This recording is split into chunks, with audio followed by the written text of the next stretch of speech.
আদর করে নাম রাখা এই জংলি হাতিটি হলো আশা। এই আশা এখন একটি প্রাণঘাতী ও ছোঁয়াচে রোগে আক্রান্ত। 6 বছর বয়সী এই আশা তবে এখন চিকিৎসাধীন। বন দপ্তরের পক্ষ থেকে যথাযথ ব্যবস্থা নেওয়া হচ্ছে। জানাবো পুরো বিষয়টা কিভাবে চলছে। এই আশা ট্রিটমেন্ট সরিয়ে নিয়ে আনা হলো ট্রায়াপ্যানোসোমা রোগে আক্রান্ত এই জংলি হাতিটিকে। চিকিৎসার জন্য থাইল্যান্ড থেকে বিশেষজ্ঞ চিকিৎসকেরা বৃহস্পতিবার থেকে চিকিৎসা শুরু করেছেন। আশাকে সুস্থ করতে এবার আশার আলো দেখেছে বন দপ্তর। ফেব্রুয়ারি মাসের 12 তারিখে ব্যাংডুবি সেনা ছাউনি থেকে বন দপ্তরের কাছে খবর আসে 6 বছর বয়স্ক একটি হাতিকে জঙ্গলের মধ্যে দলছুট অবস্থায় দেখতে পেয়েছেন তারা।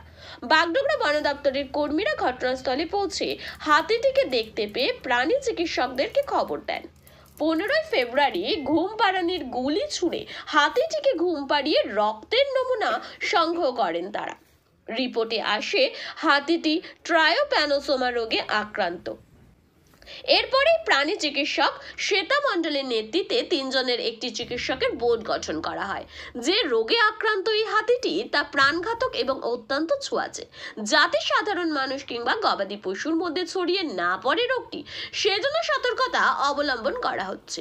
বন বিভাগের জাম্বু ট্রুপের সদস্য ঋকজ্যোতি রায়চৌধুরীর উদ্যোগে এশিয়ার বৃহত্তম হাতি হাসপাতাল থাইল্যান্ডের সেভ এলিফ্যান্টস ফাউন্ডেশনের সঙ্গে যোগাযোগ করে 4 জনের বিশেষজ্ঞ টিম আনা হয়।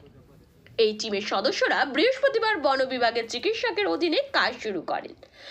ইতিমধ্যেই দ্বিতীয়বার রক্তের পরীক্ষা করে ট্রায়োসোমা রোগ নির্মূল হয়েছে মনে করা হলেও নতুন করে থাইলেরিয়া রোগী ধরা পড়ে হাতিটির মধ্যে।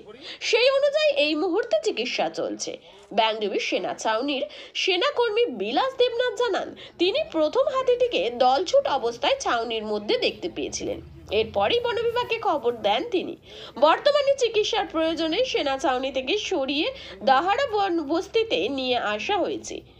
যদি কেউ হাতিটির খাদ্য যোগান দেন, বন বিভাগ তা গ্রহণ করবে বলেও জানানো হয়। হাতিটির শারীরিক অবস্থা সম্বন্ধে এদিন কার্শিয়াংয়ের ডিএফও জানান, আদর করে তার নাম দিয়েছেন আশা।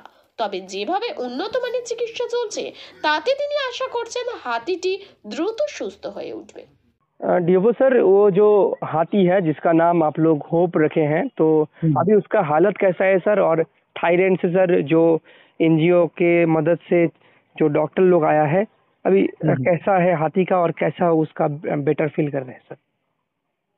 अभी जो हमारे पास हाथी है जिसका नाम होप हमने रखा है, वो इसका 20वां दिन है ट्रीटमेंट का। और इसको हम लोग क्योंकि एक जहाँ पे एरिया में उसको पहले हमने क्वारंटाइन किया था, उससे थोड़ा सा दूसरी जगह पे ले गए हैं ताकि और उसको बेटर फैसिलिटी वहाँ पे मिल पाए। और हमारे साथ 3 एनजीओज भी लगातार काम कर रहे हैं, जिनके मदद से एक सेव एलिफेंट फाउंडेशन की मदद से थाईलैंड से भी कुछ टीम आई है, 4 डॉक्टरों की टीम है। और हमारी 3 डॉक्टर डिपार्टमेंटल ऑलरेडी काम कर रहे हैं। तो जो हमारी डिपार्टमेंटल डॉक्टर हैं श्वेता मंडल, उन्हीं के अंदर ये 4 लोगों की और टीम थाईलैंड से जो आ रही है, इन्हीं के अंडर ही काम करेगी। तो अभी बेटर ट्रीटमेंट के लिए और भी एनजीओज हमें जो मदद कर रहे हैं उसमें सबका हेल्प है। तो फिलहाल अभी तो ये लग रहा है कि शायद ये सरवाइव कर पाएगा और आगे हम इसको बचा पाएंगे। कोशिश हमारी जारी है कि कुछ दिन और भी इसका हम ट्रीटमेंट प्रॉपर करते रहेंगे तो शायद वो बच जाए। ठीक है, thank you sir. Okay, thank you. হঠাৎ দেখলাম হাতিটা খুব অসুস্থ, পায়ের মধ্যে মনে হয় কোনো কিছু দুর্ঘটনাগ্রস্ত হয়েছে, আমরা প্রথমে তাই ভেবেছিলাম। এবং হাতিটা খুব রুগ্ন ছিল। আমি সাথে সাথে বন দপ্তরকে আমি ফোন করি এবং তারা আসেন এবং তারা এসে তার যাবতীয় চিকিৎসা ব্যবস্থা করেন। এবং এর পিছনে আমার যে ইউনিট আছে, আমি সিকিউরিটির স্বার্থে নাম নিচ্ছি না, সেই ইউনিট সর্বতভাবে চেষ্টা করেছে।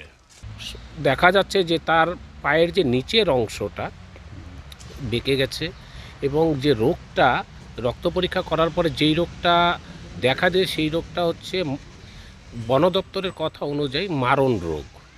এবং এই রোগটা সাধারণত দক্ষিণ আফ্রিকাতেই সাধারণত হয় এবং থাইল্যান্ডে হয়। থাইল্যান্ডের ডাক্তাররা এর ট্রিটমেন্ট খুব ভালো করেন। পরে থাইল্যান্ডের ডাক্তার এসছেন এই হাতিটিকে সেবা শুশ্রূষা করার জন্য। আশা করি হাতিটা বেঁচে যাবে।